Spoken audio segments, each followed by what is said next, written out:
जांच पड़ताल की जा रही है और कई मंदिर अपने यहाँ के प्रसाद को ही सिर्फ कह रहे हैं कि चढ़ावे में चढ़ाया जाए, बाहर से प्रसाद बंद कर दिया गया है। इसी क्रम में लखनऊ में भी मनकामेश्वर मंदिर में बाहर का प्रसाद बैन कर दिया गया है। और जिस तरह की ये घटना हुई, इसको किस तरह से देखते हैं, क्या कुछ कहना चाहेंगे पूरे मुद्दे पर? पहली बात तो इसकी मैं निंदा करता हूं और आगे ऐसी घटना न हो, इस पर सरकार विचार करेगी और कड़े कानून होने चाहिए। और ये आस्था के साथ खिलवाड़ है और भारत के स्वास्थ्य के साथ भी खिलवाड़ है। इस तरीके का प्रतिबंधित चीज़ों को, किसी खाद में मिलावट होना, इसके लिए बड़े कड़े कानून हो। जिस तरीके से भी हम लोगों ने नकल पर रोक लगाया है, उसी तरीके से कड़े कानून आए जिससे कि इस खाद मिलावट में भी रोक लग जाए और इस तरह को सज़ा मिले। और ट्रस्ट जो है एक न्यास होता है, न्यास को मतलब एक विश्वास का के तहत आस्था का केंद्र, और आस्था के साथ खिलवाड़ करना ठीक नहीं है। हम तो चाहेंगे मंदिर जितने भी ट्रस्ट हैं उनके पास इतने धन जरूर होते हैं कि अपने ट्रस्ट से मंदिर में चढ़ाया भी जाए और मंदिर से कुछ दिया भी जाए लोगों से। हम तो चाहते हैं कि लोगों से बाहर से कुछ न आए, बल्कि इससे क्या है कि अब एक आदमी के दोषी होने से ढेर सारे व्यवसायियों के ऊपर असर पड़ेगा। अब वो बेचारे जो भी मिठाई बनाएगा तो उसे लगेगा कि इसमें मिलावट है, तो उसका अब बिक्री कम होगा। मतलब एक अपराधी की वजह से ये इतने लोगों के ऊपर असर पड़ेगा। तो मैं प्रमुख वजह मानते हैं इस तरह की जो चीजें हो रही हैं कि बताइए प्रसाद के अंदर जानवर की चर्बी मिला रहे हैं, क्या लगता है? पिछली सरकारों में देखो दो समय, एक तो कांग्रेस के समय जब स्वर्गीय इंदिरा गांधी प्रधानमंत्री थी तो ब्रह्मचारी जी थे, डालडा में उस तरह में मिला था और बहुत उसका देश में हंगामा हुआ था।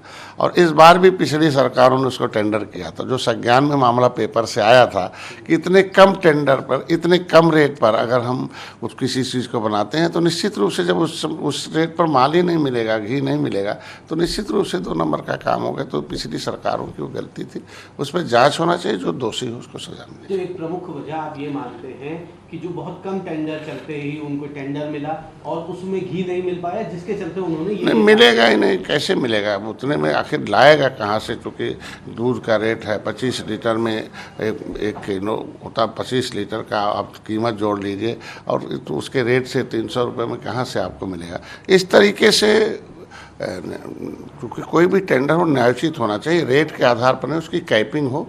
और कैपिंग में बल्कि लॉटरी निकाल ली जाए कि इतना में ही होगा और उसका रेट निर्धारित है, ये डीपीआर है, इसका पीपीआर है, ये इस पे लॉटरी निकल जाए कि किस ठेकेदार को यह लॉटरी में मिलेगा, वो उसी के हिसाब से, मानक के हिसाब से।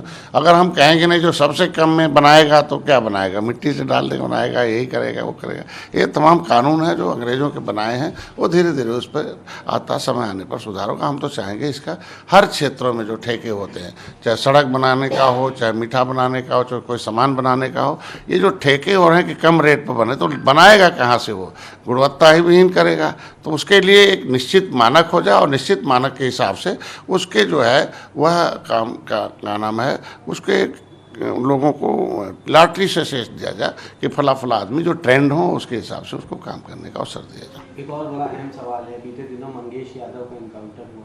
अखिलेश यादव ने बड़े सवाल उठाए, उन्होंने कहा फर्जी इनकाउंटर था, उसकी इनकाउंटर नहीं, इवन उसकी हत्या कर दी गई थी, और वो भी सिर्फ इसलिए क्योंकि वो यादव समाज से आता था।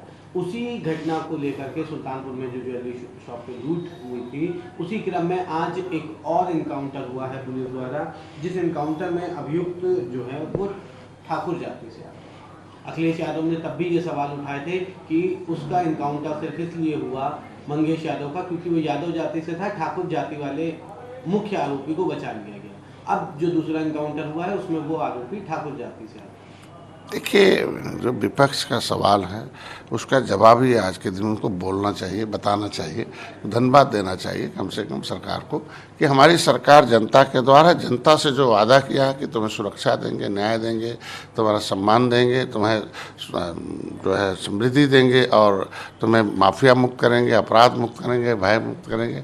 इस तरीके से आज हमारी सरकार जीरो टॉलरेंस पर काम कर रही है। ये एजेंसियां हैं, उनकी सरकारों में एजेंसियां संरक्षण प्राप्त थी, हमारी सरकार में सजा देने के लिए मतलब अवसर प्राप्त है। आज के दिन में आप देखो किसी अपराधी की जाति नहीं होती है, हाँ, अगर अपराधी की जाति बताकर उसे आप सुरक्षित करते हैं, इसका मतलब आपने अपराधियों को ही अपने यहाँ भर्ती कर रखा, अपराधियों के सहारे ही सत्ता प्राप्त करते थे। अब अपराधी खत्म हो रहे हैं, इसका मतलब आपकी सत्ता और राजनीति खत्म हो रही है। इस तरीके से आज के दिन उन्हें जवाब देना चाहिए। उन्होंने कहा आपने DNA टेस्ट हो, उस पर देखो चुप्पी साध लिया, यहाँ देखो एक गोली लगी, माल बरामद हुआ, फिर दूसरा आदमी आज देखो। आज के दिन में किस परिस्थितियों में भाई वो STF है, अपनी सुरक्षा में तो काम करेगी। मान लीजिए एक पकड़ा गया, पैर में गोली लग गई, अगर उसने परिस्थिति या दूसरे ने इस तरीके का काम किया, अब तो विपक्ष को जवाब देना चाहिए। हमारी सरकार माननीय योगी जी जो कहते हैं वो करते हैं, वो हर आदमी के साथ हर बिना भेदभाव के खड़े हैं और खड़े रहेंगे। मुख्यमंत्री योगी आदित्यनाथ ने भाजपा की डबल इंजन सरकार के तहत हरियाणा में बहुत प्रगति की है। कांग्रेस, आम आदमी पार्टी कभी भी किसानों, युवाओं, महिलाओं की चिंता के बारे में नहीं बात करती है। एजेंडा है बांटो और राज करो। कांग्रेस ने जम्मू कश्मीर में आतंकवाद और उग्रवाद को बढ़ावा दिया, जबकि बीजेपी ने आतंकवाद को खत्म करने का काम कर रही है। कांग्रेस भारत को बांटने वाली पार्टी है, जाति, धर्म, भाषा के आधार पर। राहुल गांधी जब उत्तर प्रदेश जाते हैं तो हरियाणा के बारे में बुरा बोलते हैं, और जब वो केरल जाते हैं तो उत्तर प्रदेश के बारे में बुरा बोलते हैं। वो जब अपनी नानी के घर इटली जाते हैं तो भारत के बारे में बुरा बोलते हैं। कैसे देखते हैं इस बयान को? जो सही बात माननीय योगी जी बोल रहे हैं, उसी लिए जनता समर्थन कर रही है, सही बात के साथ खड़ी है और धीरे धीरे भारतीय जनता पार्टी आगे बढ़ रही है। आप इसे देख सकते हैं कि कांग्रेस के समय भारत पाकिस्तान का बंटवारा कर दिया, और उसको आप किताब पढ़ेंगे तो उसमें कौन कौन दोषी हैं आप खुद समझ सकते हैं। आप देखो धारा 370 ख़त्म करना आवश्यक था, भाई वन नेशन वन फ्लैग के बारे में आप देखो।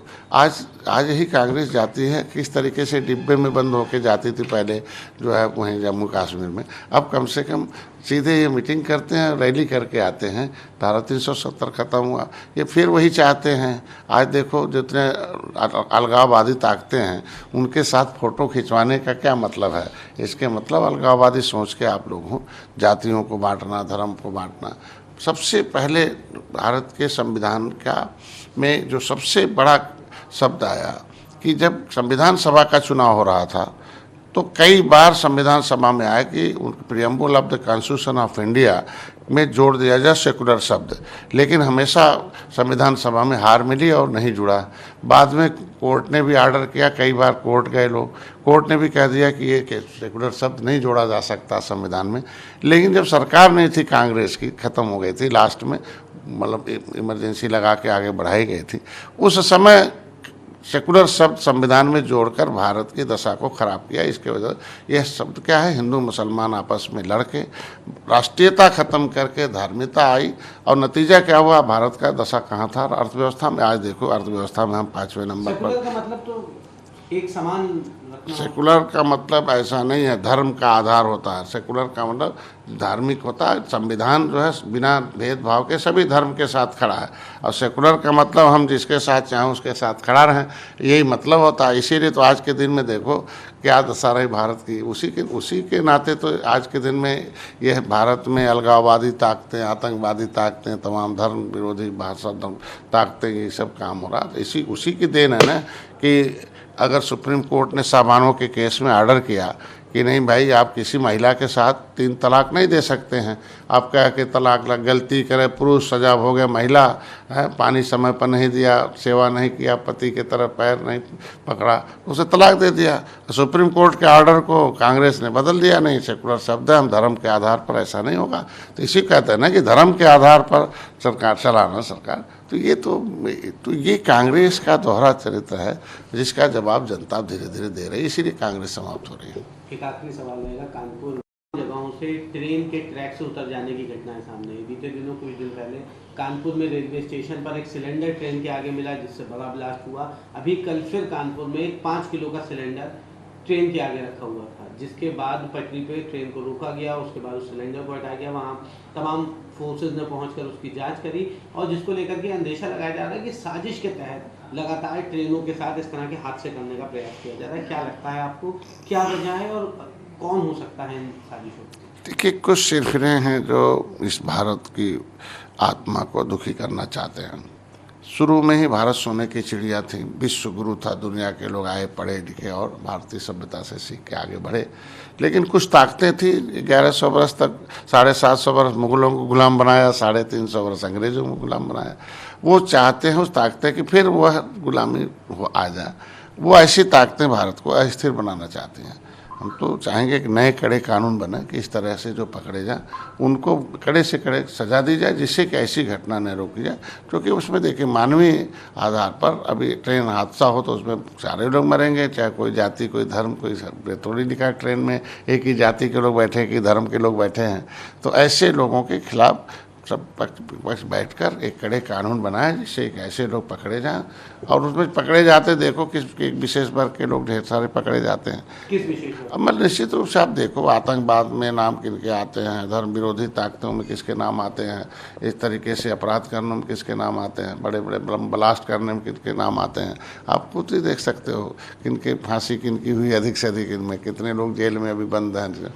अभी कंधार जब आपने देखा होगा कि एरोप्लेन हाईजैक हुआ था तो किसे जेल से छोड़ा गया था। अब ये तो इतिहास रहा ना। तो ऐसे लोग विपक्ष के आत्मा में पल